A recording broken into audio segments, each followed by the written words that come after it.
এবারের ঈদে মুক্তি পাওয়া সিনেমাগুলোর মধ্যে সবচেয়ে আলোচিত শাকিব খানের বরবাদ। মেহেদী হাসান হৃদয় পরিচালিত সিনেমাটি মুক্তির প্রথম দিন থেকেই আশাতীত ব্যবসা করছে। সিঙ্গেল স্ক্রিন থেকে মাল্টিপ্লেক্সগুলোতেও দর্শকরা কিং খানের মারকুটে অ্যাকশন আর শাকিব ইধিকার রসায়ন দেখতে হামলে পড়েছে। বিগ বাজেটের এই সিনেমা এখন পর্যন্ত কত আয় করল তা নিয়েও কৌতূহল রয়েছে সিনেমা বোদ্ধাদের মধ্যে।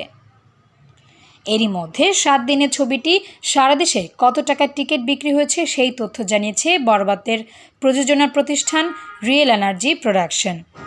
মঙ্গলবার সন্ধ্যায় এক ফেসবুক স্ট্যাটাসে রিয়েল এনার্জি প্রোডাকশন জানিয়েছে, মুক্তির প্রথম 7 দিনে বরবাদের গ্রস কালেকশন 27 কোটি 43 লাখ টাকা।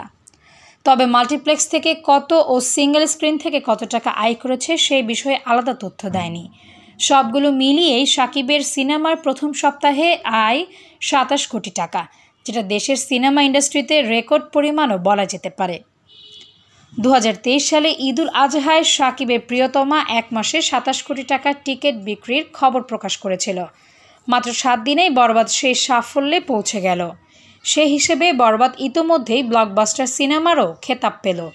প্রযোজনা প্রতিষ্ঠান সূত্রে জানা যায়, চলতি মাসে বরবাদ যুক্তরাষ্ট্র, কানাডা, মধ্যপ্রাচ্য, অস্ট্রেলিয়া, ইউরোপে মুক্তি পাবে। সেই হিসেবে এই আয়ের পরিমাণ অচিরেই 50 কোটি ছাড়িয়ে যেতে পারে। Desk report, সমযোগ।